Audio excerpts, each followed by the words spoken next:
ನೀವು ಸಿಕ್ಕಿದ್ದು ಒಳ್ಳೆಯದಾಯಿತು. ನೀವು ಉಪವಾಸ ಪ್ರಾರ್ಥನೆ ಮಾಡಿದೆ, ಅವರ ದೇವರು ಎಲ್ಲ ಪಾಪವನ್ನು ಬಿಡಿಸಿದ್ರು. ದೇವರಿಗೆ ಸ್ತೋತ್ರ. ನೀವು ಕೂಡ ಪಾಪವನ್ನು ಬಿಡೋದು ಆಗ್ತಾ ಇಲ್ವಾ? ನೀವು ಕೂಡ ಉಪವಾಸ ಪ್ರಾರ್ಥನೆ ಮಾಡಿ ದೇವರು ಒಳ್ಳೆಯವನ್ನು ಕಾಣಿಸುವುದು ಆಗಿರುವುದರಿಂದ ನಿಮ್ಮ ಪಾಪವನ್ನು ಕ್ಷಮಿಸಿ ಆ ಪಾಪವನ್ನು ನಿಮ್ಮಿಂದ ತೆಗೆದುಬಿಡುವುದು.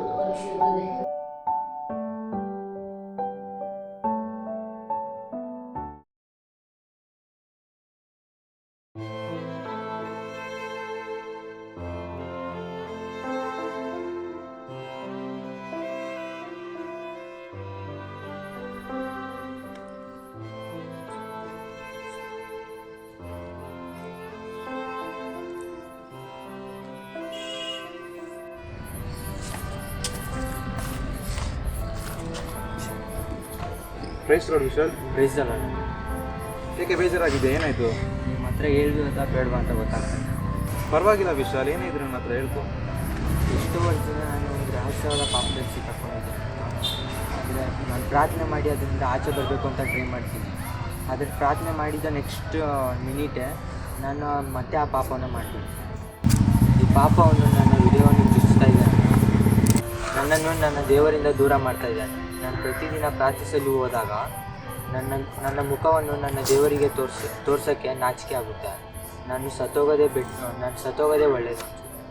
ನಾನು ದೇವರನ್ನು ಆರಾಧಿಸಲು ಯೋಗ್ಯನಲ್ಲ ಅನಿಸುತ್ತೆ. ನಾನು ದೇವ್ರ ಹತ್ರ ಕೇಳ್ಕೊತಿದ್ದೆ. ಒಂದ್ಸರಿ ಕೆಲವೊಮ್ಮೆ ದೇವ್ರ ಹತ್ರ ಕೇಳ್ಕೊತಿದ್ದೆ, ಏಸಪ್ಪ ನಾನು ಯಾಕಾದರೂ ಅರಿಸಿಕೊಂಡೆ, ನಾನು ದೊಡ್ಡ ಪಾಪಿ, ನಾನು ನರ್ಕಕ್ಕೆ ಹೋಗೋದೇ ಬೆಟ್ರ್ ಅನಿಸುತ್ತೆ. ಅದಕ್ಕೆ ನಾನು ತುಂಬ ಬೇಜಾರಾಗಿ ಇಲ್ಲಿ ಬಂದು ಕೂತ್ಕೊಂಡೆ ಅಣ್ಣ. ಈ ಪಾಪದ ಕುರಿತಾಗಿ ನೀನು ಒಪ್ಪಿಸಿಕೊಂಡು ಪ್ರಾರ್ಥನೆ ಮಾಡಿದ್ಯಾ? ಹ್ಞೂ ಅಣ್ಣ, ಪ್ರತಿದಿನ ಪ್ರಾರ್ಥನೆ ಮಾಡಿದ್ದೇನೆ. ಆದರೆ ಪ್ರಾರ್ಥನೆ ಮಾಡಿದ ನೆಕ್ಸ್ಟ್ ಮಿನಿಟೇ ನನ್ನ ಪಾಪವನ್ನು ಮಾಡಿಬಿಡ್ತೇನೆ. ಈ ಪಾಪಕ್ಕೆ ನಾನು ದಾಸನಾಗಿಬಿಟ್ಟಿದ್ದೇನೆ. ಈ ಪಾಪದಿಂದ ಹೇಗೆ ಹೊರಬರಬೇಕು ಅಂತಲೇ ಗೊತ್ತಾಗ್ತಾ ಇಲ್ಲ. ವಿಶಾಲ್, ನಾನು ಕೂಡ ಈ ರೀತಿ ಒಂದು ರಹಸ್ಯದ ಪಾಪದಲ್ಲಿದ್ದೆ. ಆ ಪಾಪದಿಂದ ಹೊರಬರಲು ಎಷ್ಟೋ ಪ್ರಯತ್ನ ಮಾಡಿದರೂ ಆಗಿರಲಿಲ್ಲ. ಪ್ರಾರ್ಥನೆ ಮಾಡಿದ ನೆಕ್ಸ್ಟ್ ಮಿನಿಟೇ ನಾನು ಪಾಪ ಮಾಡಿದ್ದೇನೆ.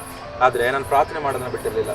ನಾನು ದೇವ್ರ ಹತ್ರ ಯಾವಾಗಲೂ ಕೇಳ್ತಿದ್ದೆ, ದೇವ್ರೆ ಈ ಪಾಪದಿಂದ ನನ್ನ ಬಿಡಿಸು, ನಾನು ಪರಿಶುದ್ಧನಾಗಿ ನಿನಗಾಗಿ ಜೀವಿಸಬೇಕು ಅಂತ.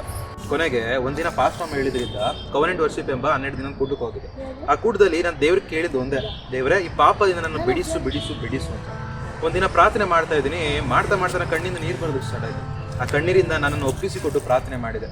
ಪ್ರಾರ್ಥನೆ ಮಾಡಿದ ನಂತರ ನನ್ನ ಮೈಂಡ್ ಕಂಪ್ಲೀಟಾಗಿ ಚೇಂಜ್ ಆಗುತ್ತೆ. ಆ ಪಾಪದ ಆಲೋಚನೆ, ಆ ಪಾಪವು ನನ್ನನ್ನು ಬಿಟ್ಟು ಹೋಗಿತ್ತು. ಅಂದಿನಿಂದ ಇದುವರೆಗೂ ಪಾಪದ ಆಲೋಚನೆನೇ ಬಂದಿಲ್ಲ. ಕೆಲವೊಮ್ಮೆ ಸೈತಾನ ಏನು ಮಾಡ್ತಾನೆ ಅಂದರೆ ಆ ಪಾಪದ ಆಲೋಚನೆ ತರ್ತಾನೆ. ಆವಾಗ ನಾವು ಆ ಸೈತಾನನ್ನು ಖಂಡಿಸಿ ಪ್ರಾರ್ಥನೆ ಮಾಡಬೇಕು. ಹೌದಾ? ಈ ಪಾಪದಿಂದ ನನಗೂ ಬಿಡುಗಡೆ ಸಿಗುತ್ತಾ? ನಮ್ಮ ದೇವರಿಂದ ಎಲ್ಲ ಸಾಧ್ಯ, ಆತನಿಂದ ಅಸಾಧ್ಯವಾದ್ದು ಒಂದೂ ಇಲ್ಲ. ಆತನು ನಮ್ಮ ಎಲ್ಲ ಶಾಪಗಳಿಗೋಸ್ಕರ, ನಮ್ಮೆಲ್ಲ ಪಾಪಗಳಿಗೋಸ್ಕರ ಶಿಲುಬೆಯಲ್ಲಿ ಮರಣ ಹೊಂದಿ ತನ್ನ ರಕ್ತದಿಂದ ಎಲ್ಲವನ್ನು ತೀರಿಸಿದ್ದಾನೆ. ದೇವ್ರ ವಾಕ್ಯ ಹೇಳ್ತದೆ, ನಮ್ಮ ಪಾಪಗಳನ್ನು ಒಪ್ಪಿಕೊಂಡು ಅರಿಕೆ ಮಾಡಿದರೆ ಆತನು ನಂಬಿಗಸ್ತರು ನೀತಿವಂತನು ಆಗಿರುವುದರಿಂದ ನಮ್ಮ ಪಾಪಗಳನ್ನು ಕ್ಷಮಿಸಿ ಬಿಟ್ಟು ಸಕಲ ಅನೀತಿಯನ್ನು ಪರಿಹರಿಸಿ ನಮ್ಮನ್ನು ಶುದ್ಧಿ ಮಾಡುವ. ಮತ್ತೆ ದಾವಿದನು ಕೀರ್ತನೆಗಳಲ್ಲಿ ಈ ರೀತಿಯಾಗಿ ಹೇಳ್ತಾನೆ, ಈ ಸೋಪಿಳಿದ ಬರಲಿನಿಂದ ನೀರನ್ನು ಚುಮುಕಿಸಿಯೋ ಎಂಬಂತೆ ನನ್ನ ಅಶುದ್ಧತೆಯನ್ನು ತೆಗೆದುಬಿಡು, ಆಗ ಶುದ್ಧನಾಗಿರುವೆನು. ನನ್ನನ್ನು ತೊಳೆ, ಆಗ ಹಿಮಕ್ಕಿಂತಲೂ ಬೆಳ್ಳಗಾಗುವೆನೆಂದು. ಹಾಗಾಗಿ ನೀನು ಸಾಧ್ಯವಾದರೆ 3 ದಿನ ಆದರೂ ಉಪವಾಸ ತೆಗೆದುಕೊಂಡು ನಿನ್ನನ್ನು ಒಪ್ಪಿಸಿಕೊಟ್ಟು ಪ್ರಾರ್ಥನೆ ಮಾಡು. ದೇವರು ನಿನ್ನ ಪಾಪದಿಂದ ನಿನ್ನನ್ನು ಬಿಡಿಸುವರು. ಹಾಗೆ ಉಪವಾಸವು ನಿನ್ನ ದೈಹಿಕ ಬಲವನ್ನು ಕುಂದಿಸಿ ಆತ್ಮಿಕ ಬಲವನ್ನು ಹೆಚ್ಚಿಸುತ್ತದೆ. ಸರಿ ಅಣ್ಣ, ನಾನು ನಾಳೆಯಿಂದ ಉಪವಾಸ ಪ್ರಾರ್ಥನೆ ಶುರು ಮಾಡ್ತೀನಿ.